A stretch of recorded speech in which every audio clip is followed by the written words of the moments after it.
사랑의 하나님, 감히 주님 앞에 나아갈 용기조차 갖지 못한 우리들을 위해 우리 마음 가운데 찾아와 주시고 이 땅에 내려와 주심에 감사드립니다. 그 사랑하는 주님 앞에 이 시간 저희들 모두 경건한 마음으로 예배드립니다. 주님, 우리 마음에 평화를 주시옵소서. 이 작은 몸짓을 통해서 주님 영광을 받아 주옵소서. 예수님의 이름으로 기어나옵나이다. 아멘. 자리에서 일어나셔서 우리 하나님 앞에 함께 영광의 찬송 올려드리겠습니다.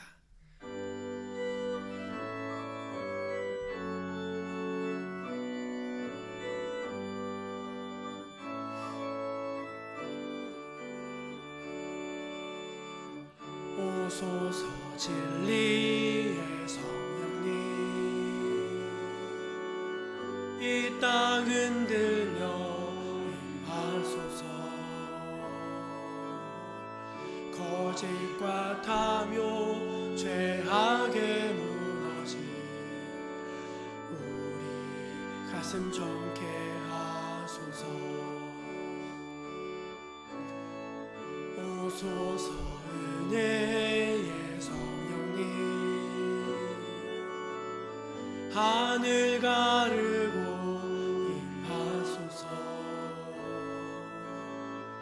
거룩한 불꽃 하늘로서 임하사 타오르게 하소서. 주 영광 위에 흥의 불길 타오르게 하소서. 진리의 말씀 이 땅 새롭게 하소서. 은혜의 강물 흐르게 하소서. 성령의 바람 이 땅 가득 불어와 이 옷 입은 주의 순결한 백성, 주의 영광 위에 이제 일어나 열방을 치유하며 행진하는 영광의 그날을 주소서.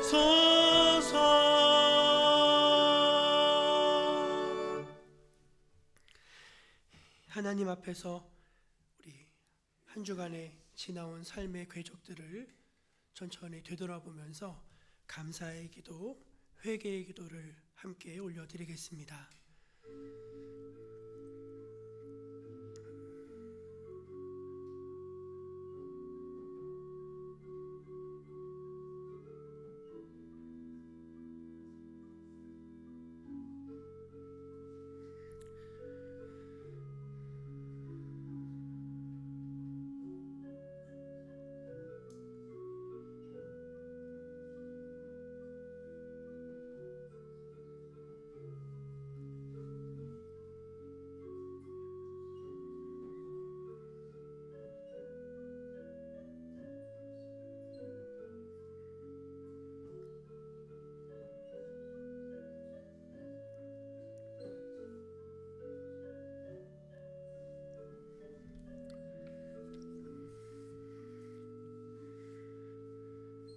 우리 주님은 죄인들을 불쌍히 여기십니다. 그리고 예수 보혈 의지하여서 하나님의 긍휼을 구하는 백성들에게 이렇게 말씀하십니다. 내가 그들을 그 범죄한 모든 처소에서 구원하여 정결하게 한즉 그들은 내 백성이 되고 나는 그들의 하나님이 되리라. 아멘. 사도신경으로 함께 신앙 고백 드리겠습니다. 나는 전능하신 아버지 하나님 천지의 창조주를 믿습니다. 나는 그의 유일하신 아들 우리 주 예수 그리스도를 믿습니다. 그는 성령으로 잉태되어 동정녀 마리아에게서 나시고 본디오 빌라도에게 고난을 받아 십자가에 못 박혀 죽으시고 장사된 지 사흘 만에 죽은 자 가운데서 다시 살아나셨으며 하늘에 오르시어 전능하신 아버지 하나님 우편에 앉아 계시다가 거기로부터 살아있는 자와 죽은 자를 심판하러 오십니다. 나는 성령을 믿으며 거룩한 공교회와 성도의 교제와 죄를 용서받는 것과 몸의 부활과 영생을 믿습니다. 아멘. 성시교독은 시편 79편입니다. 하나님이여, 이방 나라들이 주의 기업의 땅에 들어와서 주의 성전을 더럽히고 예루살렘이 돌무더기가 되게 하였나이다.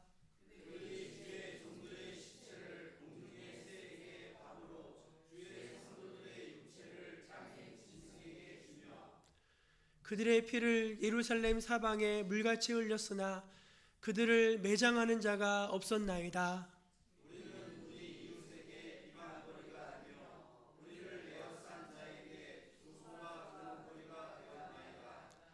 여호와여, 어느 때까지이니까?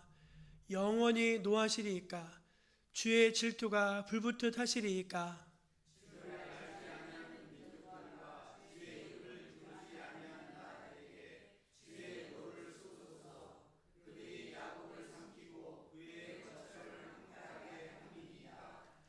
우리 조상들의 죄악을 기억하지 마시고 주의 긍휼로 우리를 속히 영접하소서.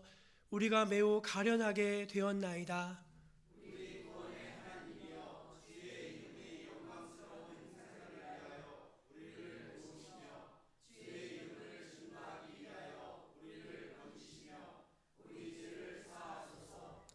아멘. 자리에 앉아서 395장을 함께 찬송하겠습니다.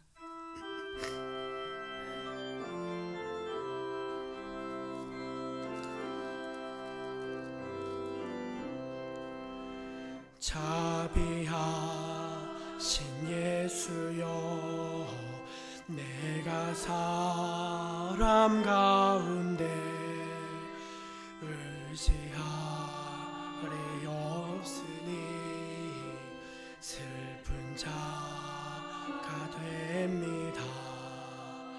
마음 심히 어두니 밝게 하여 주소서. 나를 보호하시고 항상 인도하소서. 죄를 지은 까닭에 나의 마음이 고난이 용서하여 주시고 쉬게 하여 주소서. 천국 가고 싶으나 나의 공로 없으니 예수 공로 힘입어 천국 가게 하소서. 허락하심 이루어 사랑하상 있도다. 모두 이뤄주심을 나는 믿사옵니다. 구주밖에 누구를 달리 찾아보리요. 복과 영생 예수님 더 원할 것 없도다. 거룩하신 구주여, 비로 날 사셨으니 어찌가 사온즉 말로 할 수 없도다. 주의 귀한 영상을 나도 있게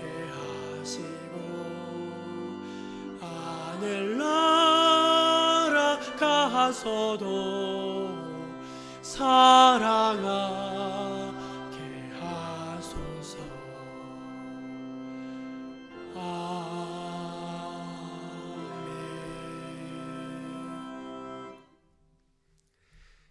김명숙 권사님 예배 위에서 기도하시겠습니다.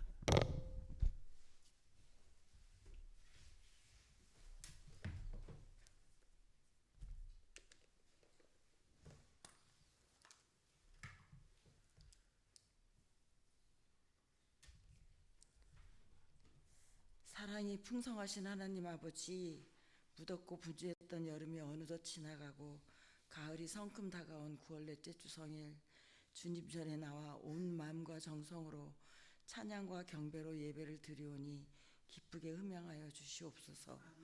지난 한 주간도 한결같이 지켜주신 은혜에 감사드립니다. 하나님 아버지, 우리는 연약하여 세상에 나가 늘 넘어지고 작은 고난에도 근심하고 내 삶을 살아내기에 급급하여 내 시간과 에너지를 가족과 주변 사람에게 복음을 전하라 하신 주님의 큰 사명을 소홀히 했음을 고백합니다. 무한하신 하나님의 사랑과 은혜를 전할 수 있는 마음과 용기를 주시옵소서. 모든 것이 협력해서 선을 이룰 수 있도록 구역 식구들이 한 마음으로 협력하여 복음을 전할 때 성령 하나님께서 일하시고 주관하셔서 열매 맺는 은혜 주실 줄 믿습니다. 예배를 인도하시는 이순직 목사님, 영육간의 강건함으로 지켜주시고 말씀 전하실 때 성령의 능력으로 덧입혀 주셔서 그 말씀으로 저희들이 세상에 나가 하나님의 목적이 나의 목적이 되어 구역전도의 비전을 품고 영혼 구원의 사역을 향해 꿋꿋이 담대하게 꾸준히 달려갈 수 있기 원합니다. 겸손하고 온유하신 주님 성품으로 모든 삶의 영역이 하나님께 영광 돌릴 수 있는 저희가 되게 축복하고 은혜 주시옵소서. 하나님 나라를 위해 기도드립니다. 이 어렵고 급변하는 국제정세에서 위정자에게 지혜를 주십시오. 이 나라를 굳건히 지켜나갈 수 있는 하나님의 지혜와 공의로 백성을 진정으로 사랑하는 지도자로 거듭나기를 간절히 기도드립니다. 선교사님 가정을 위해 기도드립니다. 어떠한 상황에서도 영혼 구원을 위해 늘 수고하시는 선교사님들 가정의 건강과 안전을 지켜주시고 자녀들의 교육에 어려움 없이 사역을 잘 감당하실 수 있도록 주님의 의로운 손으로 보호하시고 축복하여 주시옵소서. 물질의 부족함도 늘 채워주시는 은혜가 있길 기도드립니다. 건강에 어려움이 있고 수술하고 회복 중에 있는 성도님들 주님의 은혜로 깨끗이 치유되길 기도드립니다. 주님의 몸된 교회를 사랑으로 섬기는 성도님들 주님께서 축복하여 주실 줄 믿고 감사드립니다. 존귀하신 예수님의 이름으로 기도드렸습니다. 아멘.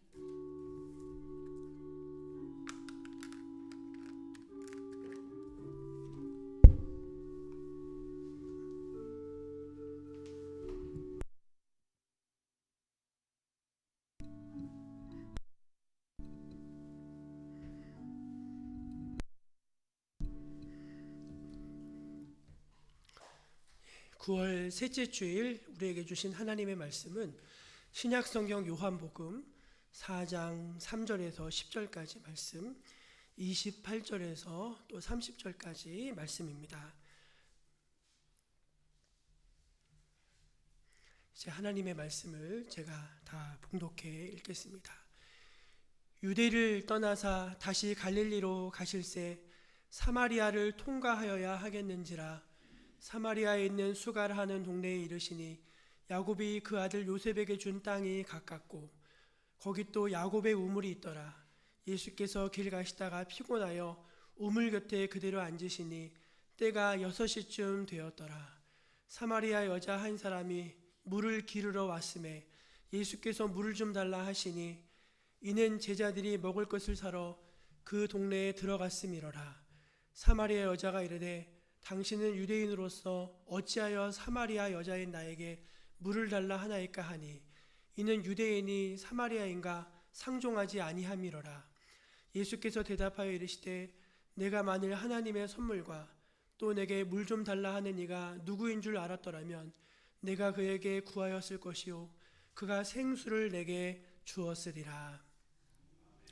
28절부터 30절까지 말씀입니다. 여자가 물동이를 버려두고 동네로 들어가서 사람들에게 이르되 내가 행한 모든 일을 내게 말한 사람을 와서 보라. 이는 그리스도가 아니냐 하니 그들이 동네에서 나와서 예수께로 오더라. 아멘. 이 말씀은 우리에게 주신 귀한 은혜의 말씀입니다. 이제 글로리아 중창단 나오셔서 하나님 앞에 찬송으로 영광을 돌리시겠습니다.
귀한 찬양 감사합니다.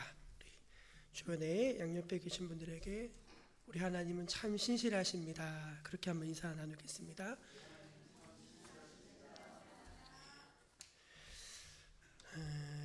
아침에 새벽기도 마치고 이제 집에 가서 식사하기 전에 식사하면서 즐겨보는 텔레비전 프로그램이 인간극장입니다. 아마 여기 계신 분들 가운데도 그 인간극장을 즐겨보시는 분들이 많을 거라 생각이 됩니다.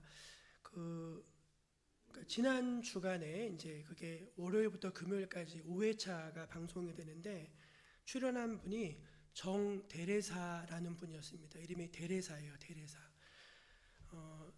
제목이 대레사의 꽃밭이었습니다. 그래서 그 대레사의 꽃밭을 보면서 제가 우리 교회 성도님들 두 분이 생각났어요. 하나는 우리 김종분 권사님 생각이 났어요. 김종분 권사님 꽃밭 하시니까 또 대레사라고 하니까 베로니크가 생각이 났어요. 그래서 묘하게 이게 참 겹쳐지는구나 생각을 했습니다. 이분이 이제 아마 대구에서 자라신 분 같아요. 대구에서 자랐고 결혼을 했는데 이제 두 아이를 낳고 그만 이제 이혼의 아픔을 겪었습니다. 그래서 그 두 아들을 데리고서 혈혈단신으로 미국으로 건너가서 이민을 가서 그 아들들을 열심히 잘 키웠어요. 그러다가 이제 한국에 홀로 계신 어머니 생각에 다시 이제 미국 생활을 정리하고 역이민으로 한국에 들어와서 이제 생활을 하면서 이제 뭐 처음에는 카페를 했는데 그게 잘 안 돼가지고 이제 꽃 농장을 운영하는 이제 그런 모습을 보여줬습니다. 굉장히 이렇게 그 삶이 굴곡진 삶이었는데 웃음을 잃지 않고 아주 부지런하게 아주 살아가는 모습을 이렇게 지켜보면서 되게 마음에 좀 감동이 됐어요. 특별히 이제 그분이 아주 독실한 카톨릭 신자였는데 그 신앙하는 모습에도 되게 많이 은혜가 됐습니다. 근데 그분이 그렇게 이제 어떤 구도자로서 이제 일상의 삶을 살아가는 수도자로서 그렇게 살아가는 삶의 이유 가운데 하나가 아들에게 있었습니다. 안타깝게도 미국에 있는 그 아들 큰아들이 23살, 24살 그때 불의의 사고로 이제 먼저 하늘나라로 갔어요. 그래서 어머니가 그 아들들만 바라보면서 살았는데 그 아들을 가슴에 묻고 이제 그 슬픔을 신앙으로 이렇게 극복해가는 이런 과정을 이렇게 함께 동참해 보면서 도대체 저 마음에 있는 슬픔은 정말 어떤 슬픔일까? 내가 만약에 저런 슬픔을 겪게 된다면은 저도 아들이 둘이잖아요. 그런 슬픔을 겪게 된다면 나는 그 슬픔을 헤어나올 수 있을까? 어떤 그런 이제 감정이 겹쳐지게 되면서 좀 몰입해서 그 내용을 보게 됐습니다. 우리의 삶에는요, 저마다 누구에게 드러내놓고 말은 못하지만 가슴 아픈 사연들이 있습니다. 때때로 그것이 이제 어떤 삶의 성장 과정에서 겪었던 결핍일 수도 있어요. 예를 들어서 부모님의 따뜻한 양육과 돌봄, 지지와 격려를 받지 못하고 늘 냉대받으며 그렇게 외롭게 살아온 사람들의 마음 속에는요, 묘한 그런 분노라고 할까요? 묘한 그런 불안, 늘 뭔가 불안한 거예요. 뭐가 있어도 불안하고 없어도 불안하고 항상 그런 것이 있는 것이죠. 때때로 이제 그런 결핍이 있을 수도 있고 또 어떤 경우는 그런 누구에게 절대로 보여주고 싶지 않은 자기의 실패나 수치 이런 것들이 있을 수 있습니다. 저는 최근에 이제 가까운 지인하고 점심을 함께 하게 됐는데 이제 뷔페 식당에 갔어요. 근데 저희 부부가 가고 이제 그 집은 아이들이랑 같이 식사를 하는데 그 둘째가 밥을 엄청나게 많이 먹습니다. 그러니까 그 뷔페 식당에서 이렇게 그 접시에 이만큼 쌓아놓고 다 먹고 또 가서 먹고 또 가서 그러니까 걔가 왜 그렇게 먹냐면은 약간 지적 장애가 있어요. 그러니까 이거를 조절을 못하는 겁니다. 그러니까 그 어머니가 그 모습을 계속 보면서 그게 몹시 거슬렸나 봐요. 그러면서 왜 이렇게 많이 먹냐고, 왜 이렇게 많이 먹냐고 하면서 창피해 죽겠다, 창피해 죽겠다 그 말씀을 하시는데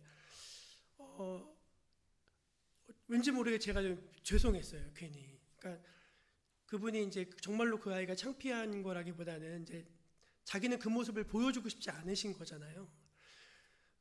성도들의 실제로 가정에 들여다보면은 자녀의 아픔을 겪는 가정들이 의외로 많습니다. 자녀가 취직도 안 하고 결혼도 안 하고 방에 들어가서 안 나오고, 하여간 참 뭐 어떤 자녀들은 감옥에 가 있기도 하고, 하여간 여러 가지 그런데 드러내고 싶지 않은 거예요. 그래서 그 자녀 얘기만 나오면은 말이 없어지고 얼굴이 어두워지고 그런 경우들을 상당히 많이 보게 됩니다. 그러니까 보여주고 싶지 않은 어떤 부끄러움인 거죠, 부끄러움.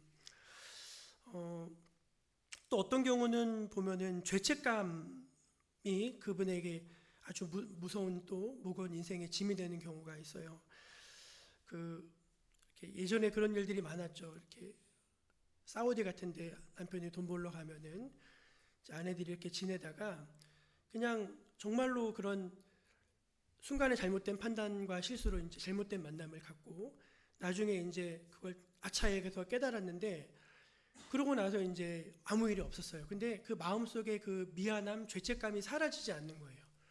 그래서 늘 마음속에 그 응어리 같은 죄책감과 그런 걸 가지고 살다가 나중에 보면 그게 신경쇠약이 되고 우울증이 되고 불안장애가 되고, 그래도 이제 정상적인 삶을 살지 못하고 이렇게 굉장히 삶이 망가지는 경우들도 적지 않습니다.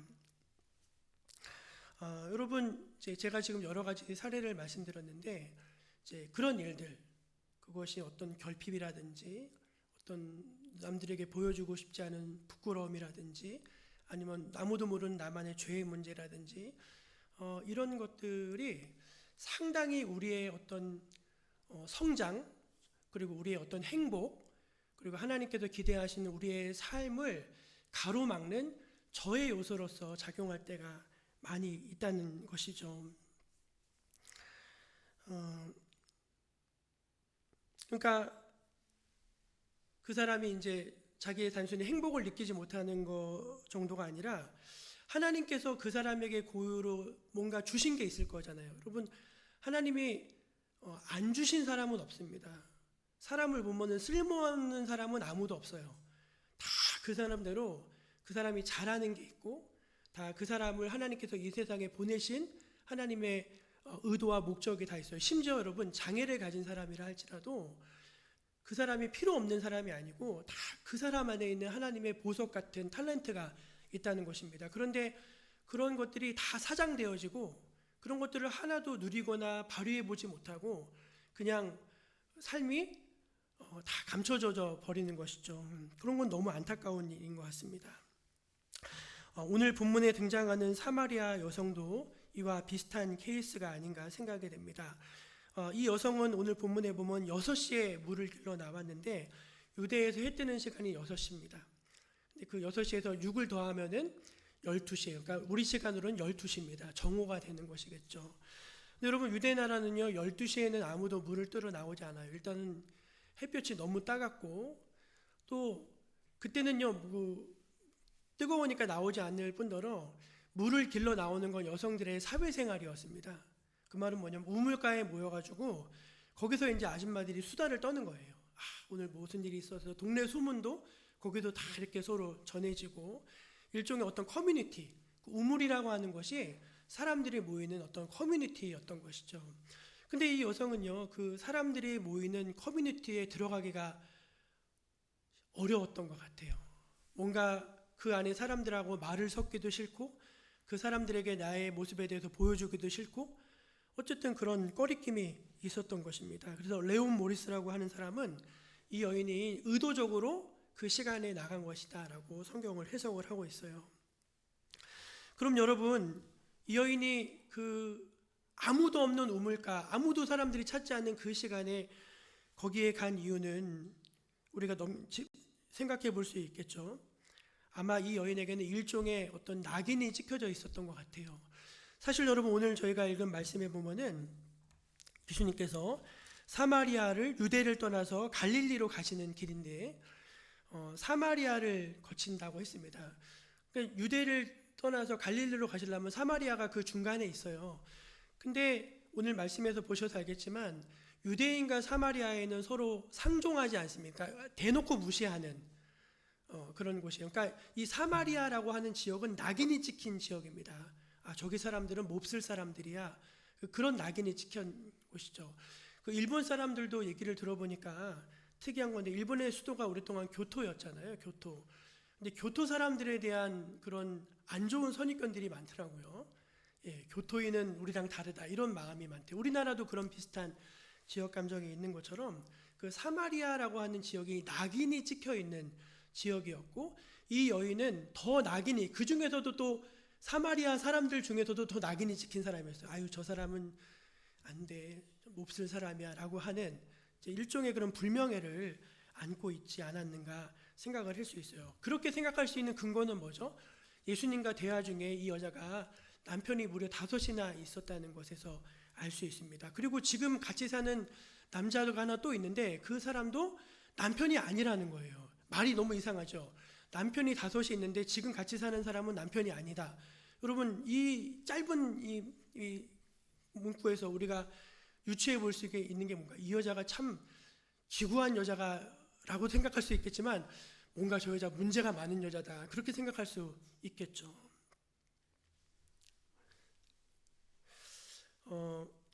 저는 이제 이런 마음을 좀 알겠어요. 사실은 저는 어렸을 때 살면서 이런 일을 되게 많이 봤습니다. 저희 동네가 좀 가난한 사람들이 몰려 살던 지역이기 때문에 이제 저희 앞집 아주머니가 동네 사람들한테 항상 입방아에 오르는 아주머니였어요. 야, 그 엄마가 그 술집에서 술 먹고 동네 아저씨들이랑 막 어깨 동무하면서 가는 걸 내가 봤다. 그런 얘기도 제가 어렸을 때 들은 적이 있고 무슨 저기 동네 목욕탕 모텔에서 나오더라. 뭐 그런 얘기도 제가 어렸을 때인데도 막 들은 적이 있고 그렇습니다. 어쨌든 그래서 이제 그분을 볼 때마다 실제로 그분 대부분 되게 좋은 분이었거든요. 근데 그분을 볼 때마다 나도 모르게 이제 그런 선입견을 가지고서 좀 이상한 사람인가 이런 눈으로 이제 계속 보게 된 것이죠. 여러분들도 그런 경우들이 많지 않습니까? 사회생활하면서 이제 그런 경우들이 적지 않습니다. 그런데 여러분 저는 이 말씀을 곰곰이 묵상해 보면서 정말 그 여성에게 문제가 많아서 남편을 5이나 갈아치워야 됐을까라는 생각을 하게 됐어요. 혹시 성경에는 나와 있지 않지만 상상력을 펼쳐본다면은 그렇게 될 수밖에 없는 어떤 가슴 아픈 사연이 있지 않았을까? 첫 번째 남편을 만났는데 이제 딱 눈이 맞아서 이렇게 만났는데 이 남편이 되게 폭력적인 거예요. 옛날에 여러분 왜 막 부인들 때리는 남편들도 많았잖아요. 그래서 막 맞고 살다가 그냥 불행하게 그 결혼이 끝났어요. 그래서 이제 그 슬픔 가운데 있는데 누군가 자기 마음을 따뜻하게 감싸줄 남자가 온 거예요. 그래서 그 남자다 싶어서 또 만났는데 이번에 그 남자가 여성 편력이 있는 거예요.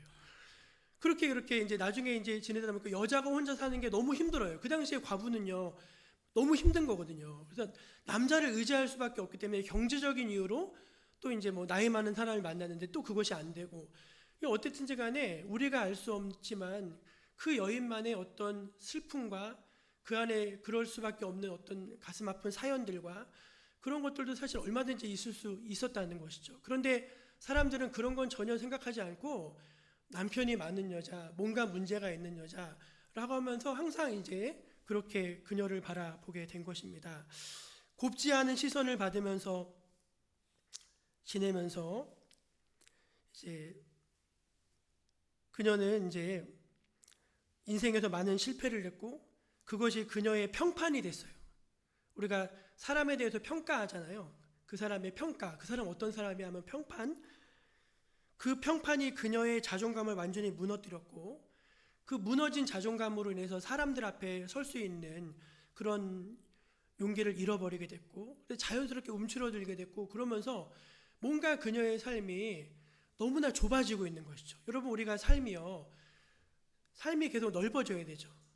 계속 넓어진다는 것은 뭐냐면 우리의 지경이 나를 넘어서 시선이 우리의 이웃으로 가고 그 이웃을 넘어서 어떤 이 세상을 바라보고 또 이 세상을 넘어서 하나님 세계를 바라보면서 그들을 향한 어떤 사랑과 긍휼과 자비와 또 선행과 이런 것으로 우리의 삶이 점점 확장되어져 가는데 이 여인은 반대예요.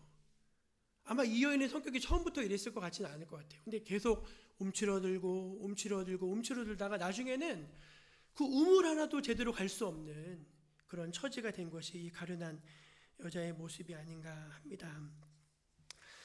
여러분 오늘 설교 제목이 뭐죠? 주님이 찾아오시는 곳. 그렇게 설교 제목을 정해봤습니다. 오늘 말씀 3절과 4절을 한번 보겠습니다. 3절과 4절 한번 같이 읽어볼까요? 시작. 유대를 떠나사 다시 갈릴리로 가실새 사마리아를 통과하여야 하겠는지라. 제가 오늘 설교의 제목을 주님은 어디로 오시는가 이렇게 정했었는데 주님이 찾아오시는 거 이것도 괜찮네요. 오늘 말씀에 보면 저는요 이 말씀을 묵상하면서 세 곳의 장소가 떠올랐어요. 아까 처음에 말씀드린 사마리아는 사람들이 낙인 찍은 곳이잖아요. 그리고 우물가인데 아무도 없는 우물가, 야곱의 우물가, 그게 떠올랐습니다. 그게 어떤 공간적인 배경이죠. 그리고 한 군데가 더 떠오른 장소가 있어요. 그게 어딘지 아십니까? 공허한 한 여인의 마음입니다. 저는 주님은 어디로 오실까? 주님은 어디를 주목하고 계실까? 주님은 어디를 찾아가고 싶으실까라는 질문을 던져지면서 주님이 찾아오시는 곳은 이 사마리아 같은 곳이 아닐까? 이 외로운 우물가 같은 곳이 아닐까? 무엇으로도 남편이 5이나 있었지만 그 중에 하나도 진짜 남편이 없는 그 여인의 마음 같은 곳에 주님이 찾아오시는 것이 아닐까 하는 마음으로 이 말씀을 묵상하게 되었습니다. 주님이 이제 그녀에게 말을 걸어오세요. 7절 말씀 한번 같이 읽어볼까요? 7절 시작. 예수께서 물을 좀 달라 하시니. 저는 이 말씀에 되게 은혜가 됐어요. 이 여자는 누구도 말을 붙이질 않는 거예요. 누군가 가서 좀 말을 붙여주면 좋잖아요. 근데 아무도 말을 붙여주지 않아요. 여러분 우리가 밥을 먹으러 갔는데 누가 내 앞에 앉아주지 않고 누가 내 얘기를 들어주지 않고 누가 말을 걸어주지 않는 것이 얼마나 우리를 움츠러들게 하는지 모릅니다. 근데 예수님이 오랜만에 말을 붙여줬는데 보니까 유대인인 거예요. 유대인은 우리랑 상종을 안 하는데 어떻게 이분이 나한테 말을 걸지? 너무 신기하기도 하고 놀래서 여인이 이렇게 말합니다. 9절입니다. 9절 시작. 당신은 유대인으로서 어찌하여 사마리아 여자인 나에게 물을 달라 하나이까? 근데 예수님이 그냥 말을 건넨 게 아닙니다. 예수님은 이 여인에게 분명한 의도를 가지고서 분명한 목적을 가지고서 말을 붙이신 거예요. 그게 10절이에요. 10절 한번 읽어볼까요? 시작. 내가 만일 하나님의 선물과 또 내게 물을 좀 달라 하는 이가 누구인 줄 알았더라면 내가 그에게 주었을 것이요 그가 생수를 내게 주었으리라. 나 너에게 선물을 주고 싶어. 난 너에게 선물을 주고 싶어. 난 너에게 영생의 선물을 주고 싶어. 너를 그 움츠러든 자리에서 좀 빠져나오게 하고 싶어. 난 너에게 구원을 주고 싶어. 그 말 똑같은 말이에요. 너가 지금 옴짝달싹 못하고 있는 그곳에서 빠져나오는 게 구원이거든요. 내가 너에게 그 구원을 좀 주고 싶은데 내가 누군 줄 알았다면 넌 나에게 그것을 구했을 텐데 하면서 이제 대화가 이어집니다. 그러면서 이 여자의 눈이 서서히 떠지게 되는 내용, 우리가 너무나 잘 아는 사마리아 여자의 이야기입니다. 저는 이 본문의 말씀 속에서 이제 주님은 어디로 오시는가 이 주제를 묵상하면서 세 가지 본문의 메시지가 떠올랐어요. 첫째는 예수님은 우리가 숨기고 싶어하는 어떤 결핍과 상처를 통해 우리를 찾아오신다는 것입니다. 여러분 우리가 가진 어떤 그런 결핍들, 제가 저희 어머니 얘기 자주 하죠. 저희 어머니는 지금도 되게 마음에 상처가 있으세요. 거의 8순이 넘으셨음에도 불구하고 큰딸로서 자기를 희생해야 됐던 상처, 아들들은 다 학교 보내주고 자기는 학교도 안 보내주고 그래가지고 평생 고생하고 아프고 막 이런 것들에 대한, 그래서 지금 80에 되는 저희 어머니가 80에 돌아가신 우리 외할머니를 생각하면서 엄마 나쁘다고 그런 마음에 상처가 있는 것입니다. 결핍, 상처, 죄책감, 그런 것들은 우리의 기억 속에서 우리를 늘 힘들게 하고 우리의 어떤 영적인 성장을 저해하고 있고 우리가 누려야 되는 우리의 삶을 살지 못하게 하는 그런 걸로도 작용을 하지만, 동시에 여러분 바꾸어 생각하면은 주님이 어떤 문을 통해서 우리를 찾아오시는가 생각해 봤을 때 그 가장 약한 그 문인 거예요. 우리가 누구에게 보여주고 싶지 않고 말하고 싶지 않고 숨기고 싶고 부끄럽고 힘들게 하는 바로 그 자리에 주님이 찾아오기를 원하신다는 것입니다. 사람들은요, 이런 결핍이나 상처를요, 어떻게 치유하려고 하냐면은 자꾸 어떤 외적인 걸로 메꿔보려고 해요. 막 사람들을 많이 만나고 그냥 쉴 새 없이 사람이랑 전화하고 만나고 먹으러 다니고, 근데 그때뿐이에요. 또 어디에 들어가서 한 자리를 합니다. 무슨 장 해가지고 그 명예가 주는 달콤함이 있거든요. 근데 거기서 내려오면 또 너무 허전해. 늘 마음이 배고픈 거예요. 배고파. 어떤 사람은요, 돈으로 좀 그걸 많이 커버하려고 하는 게 제일 많은 것 같아요. 좋은 집에 살아서 사람들 초대하고 막 먹이고 차 타고 다니고 막, 근데 그것도 사실은 그때뿐이에요. 그러니까 외적으로 뭔가 이 공허함을 채우려고 하면 할수록 희한하게 그때뿐인 거예요. 그때뿐. 여러분, 그게 뭘 얘기하는지 아세요? 그거는 여러분, 그런 걸로 채워질 수 있는 게 아니라는 것입니다. 그거를 채워줄 수 있고 메꿔줄 수 있는 분은 하나님이십니다. 하나님이 그 빈 자리에 들어오고 싶으신 거예요. 그 빈 자리에. 박완서 작가의 한 말씀만 하소서, 그 책에 나오는 이야기인데, 이분이 5남매를 뒀는데 아들이 딱 하나예요. 근데 그 아들이 너무 잘 커가지고 의사고 한 번도 엄마 속 새긴 적도 없어요. 근데 25살 나이에 교통사고로 죽었어요. 그 아들을 죽고 너무 기가 막혀가지고 사람들이 자기에게 위로하는 게 고문으로 느껴졌어요.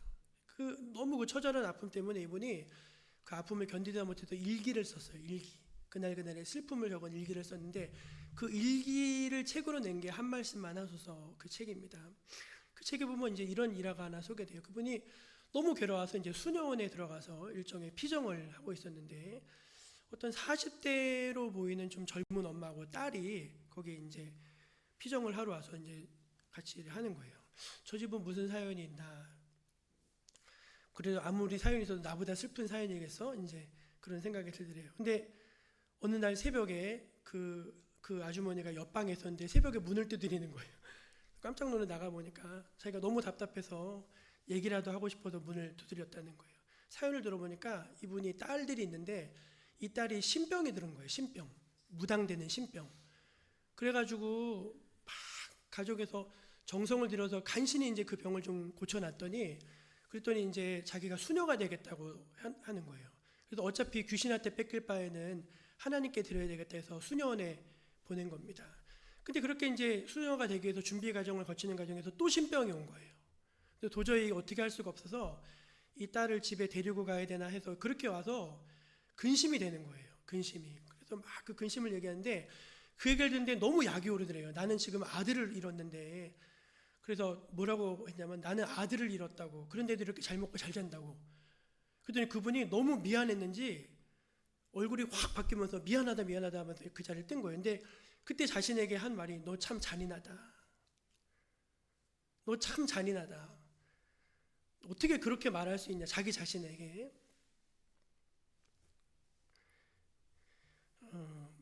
그래서 이분이 이제 그 화난 마음에 그 다음날 그 엄마랑 또 밥을 먹는데 약이 올라가지고 카레가 나왔는데 카레를 잔뜩 먹어서 배탈이 난 거예요.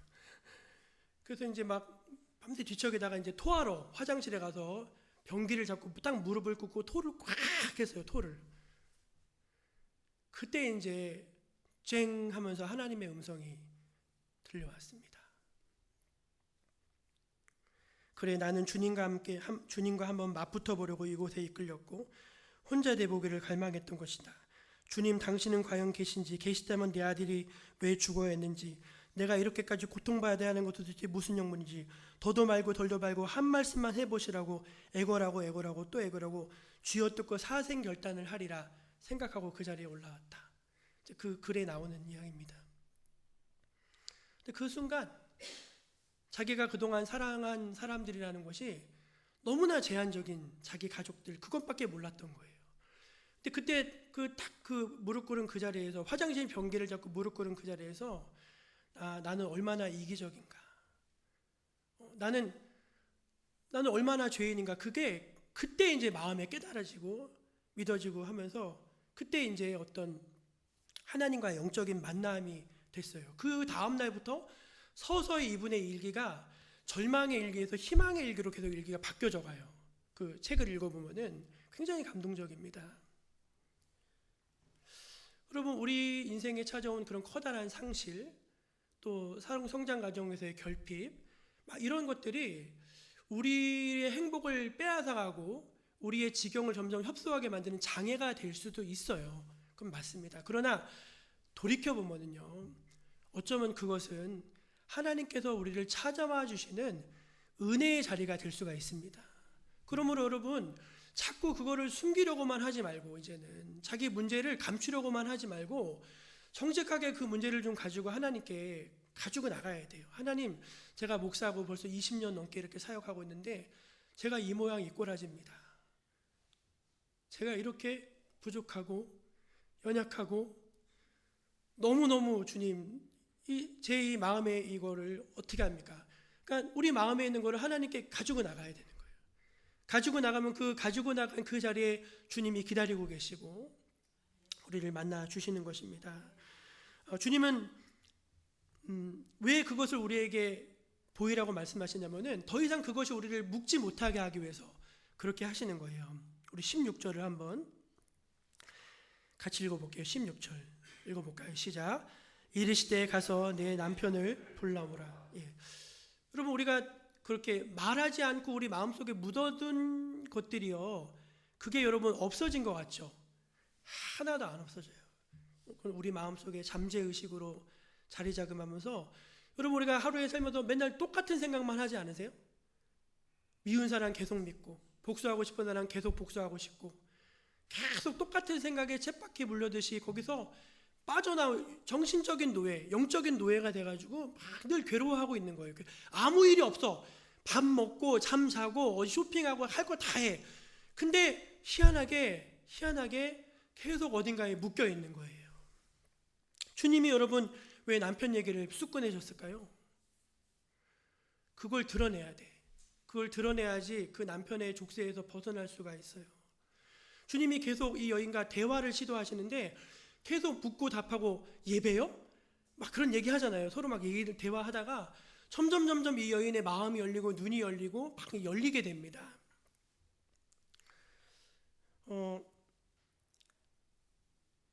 여러분, 우리가 이렇게 주일날 와서 주일 예배 말씀 듣고 일상에 돌아가서 하나님 다 잊어버리고 그냥 살면은 그거 신앙생활 백날 해봐도 소용없습니다. 30년 믿어도 소용없어요.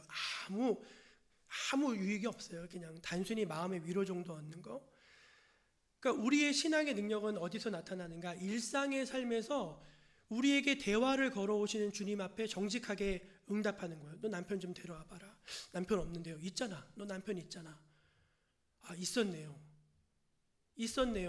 내 마음을 주님 앞에 꺼내놓고 주님과 대화하는 그 과정 속에서 내 안에 있던 그런 거짓들이 하나씩 벗겨져 나가는 거예요. 그러면서 그것이 벗겨져 나가고 풀어져 나갈 때 우리 마음속에 점점 조금씩 자유가 나타나게 되는 것이죠. 여러분, 하나님께서 여러분의 마음속에 말씀하실 때 그 하나님의 음성에 응답할 수 있는 여러분 되시기를 축원합니다. 왜 주님이 그렇게 하실까요? 그것은 우리의 본래 모습을 되찾아주고 싶으셔서 그런 거예요. 28절과 29절 읽어볼게요. 28절과 29절 읽어볼까요? 시작. 여자가 물동이를 버려두고 동네로 들어가서 사람들에게 이르되 내가 행한 모든 일을 내게 말한 사람을 와서 보라. 이는 그리스도가 아니냐. 그들이 동네에서 나와 예수께로 오더라. 첫 장면이랑 너무 달라지지 않았나요? 처음에는 우물가에 가기도 싫어가지고 대낮에 아무도 없을 때 가던 그 여자가 갑자기 돌변해가지고 막 사람들을 만나면서 자기가 찾아가는 거예요. 그래서 막 만나고 와 보라고 막 권하고, 그 사람들이 저 여자가 왜 저러지 하면서 그 여자 또 말을 듣고 나왔어요. 여러분, 그렇게 평판이 안 좋던 여자가, 그렇게 죄인인 여자가, 그렇게 움츠러들었던 여자가 갑자기 딴 사람이 돼서 전도 부인이 됐습니다. 전도 부인이. 저는 이 본문을 이렇게 묵상하다가 어쩌면 이게 이 여자의 본래 모습이 아니었을까? 성격이 쾌활하고 사람들하고 부침성도 있고, 원래는 그런 성격이었어요. 원래 그게 하나님이 주신 그 사람의 원래의 모습이었어요. 근데 인생의 그 수많은 시련과 아픔 속에서 자기 모습을 다 잃어버렸던 거죠. 근데 예수님을 만나서 그것이 다 깨지면서 이 여자의 본래의 성격이, 본래의 기질이, 본래의 모습이 이제 드러나게 되는 것이죠. 그래서 여러분, 우리가 하나님을 믿으면 바뀐다, 예수를 만나면 변한다, 이게 어떤 피상적인 것이 아니라 그 얼굴의 느낌이 편안해지는 거예요. 그 얼굴의 느낌이 편안해지고 더 이상 어떤 그런 정신적인 굴레 속에 매여 있지 않고, 점점 그거는 여러분 어떤 피상적인 신앙생활을 통해서 되는 건 아니에요. 정말로 하나님을 만나고 하나님의 음성이 내 마음속에 들려오고 그 음성에 대해서 내가 정직하게 반응하면서 그런 과정 속에서 우리의 결핍과 상처와 부끄러움과 이 모든 것들도 결국은 나를 찾아가는 하나님의 은혜의 자리가 된다는 사실을 믿으시기를 바랍니다. 제 말씀을 정리하겠습니다. 여러분, 주님이 저와 여러분을 만나고 싶어 하십니다. 교회 나오라는 얘기가 아닙니다. 교회를 여러분이 만약에 사정에서도 못 나와도 하나님을 만나실 수는 있으세요. 그러나 정말 중요한 건 뭐냐면, 교회에 나와 있으면서도 하나님을 만나지 못할 수가 있어요. 정말입니다. 우리의 신앙의 본질이 어디에 있는가? 바로 거기에 있다는 것입니다. 주님이 만나주시는 곳, 주님이 찾아와 주시는 곳, 주님이 찾아오시는 그곳에서 기쁘게 주님을 만날 수 있는 저 여러분 모두가 되시기를 축원합니다. 기도하겠습니다. 하나님, 저희를 찾아오셔서 우리의 상처와 소외와 아픔과 부끄러움의 자리에서 우리를 만나주시기를 원하시는 그 주님 앞에 저희가 정직하게 우리 자신을 드릴 수 있기를 원합니다. 그 따뜻한 주님의 음성을 듣게 하시고 주님 앞에 더 이상 숨기지 않게 하여 주시옵소서. 밝히 드러내고 주님과 대화하면서 주님의 음성을 들으면서 우리의 본래의 모습을 찾아갈 수 있게 하여 주옵소서. 예수님의 이름으로 기도합니다. 아멘. 528장 부르면서 하나님 앞에 준비한 예물 드리겠습니다.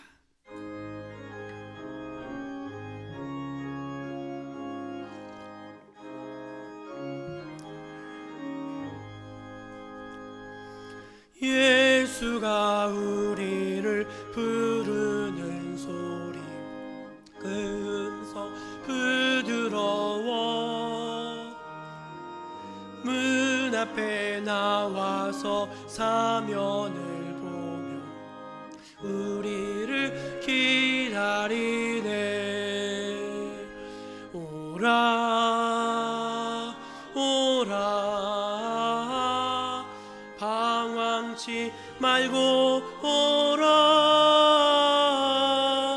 죄 있는 자들아 이리로 오라. 주 예수 앞에 오라. 간절히 오라고 부르실 때에 우리는 지체하랴. 주님의 은혜를 외하니 받고 못 들은 채 하려나. 오라 오라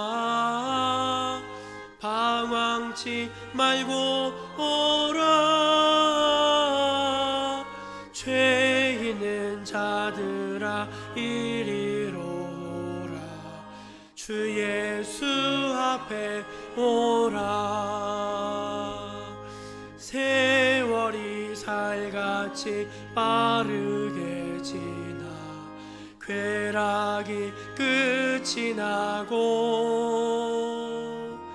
사망의 그늘이 너와 내 앞에 둘리며 가리우네.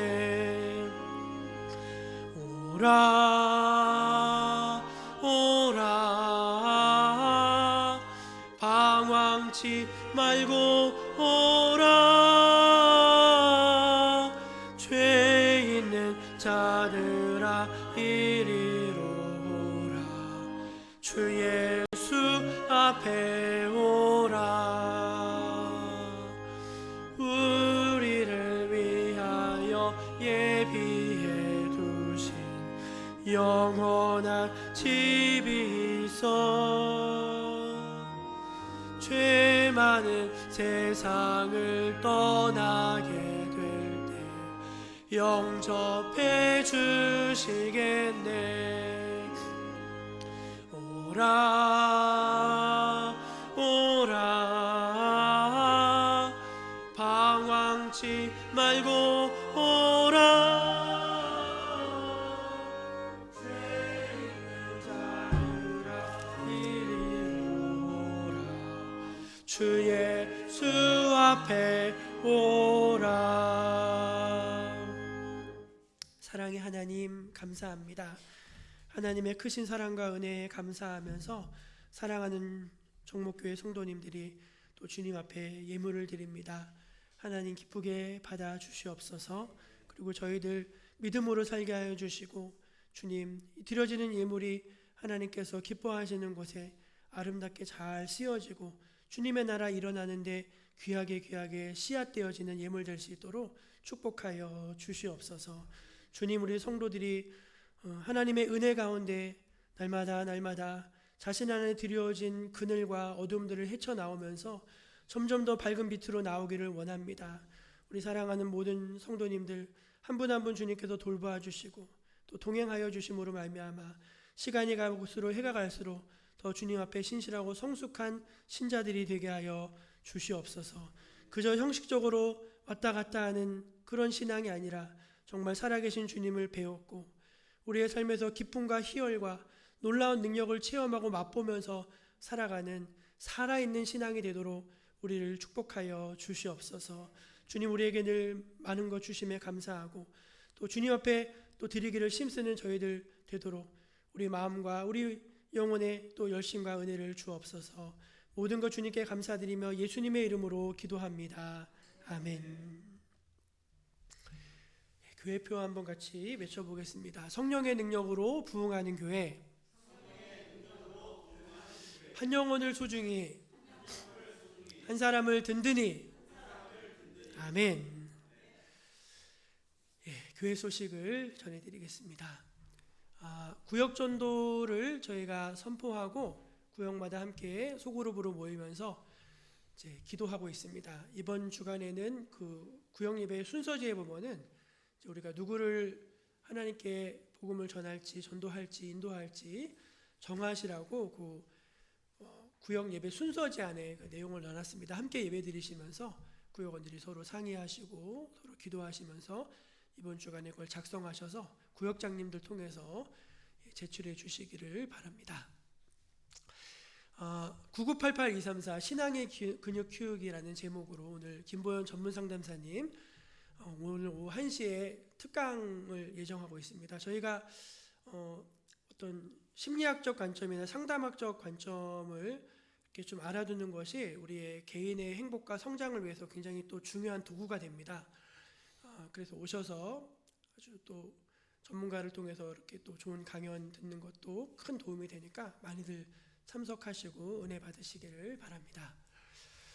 오늘 오후 4시에 장로님들과 함께 당회로 잠깐 모이도록 하겠습니다. 오후 4시 모강실로 모이도록 하겠습니다. 다음 주일 예배를 좀 안내해 드리겠습니다. 다음 주일 제가 개봉교회의 기독교 교육주일인데 제가 주 강사로 초청을 받게 돼서 설교와 오후 세미나 2시간 정도 세미나를 인도하게 됐습니다. 그래서 개봉교회는 제가 첫 사역지이고 이제 떠나온 지 한 20년 됐는데 좀 고민 중에 이제 응하게 됐고, 다음 주일은 그래서 원로 목사님께서 예배를 인도해 주시게 되겠습니다. 또 목사님 통해서 은혜 많이 받으시고 저도 가서 또 잘하고 올 수 있도록 기도해 주시기를 부탁드립니다. 예, 우리 옆에 계신 분들에게 한번 인사할까요? 주님이 그 자리에서 기다리고 계십니다. 네, 자리에서 일어나셔서 파송 찬양 부르시고 축도로 마치겠습니다.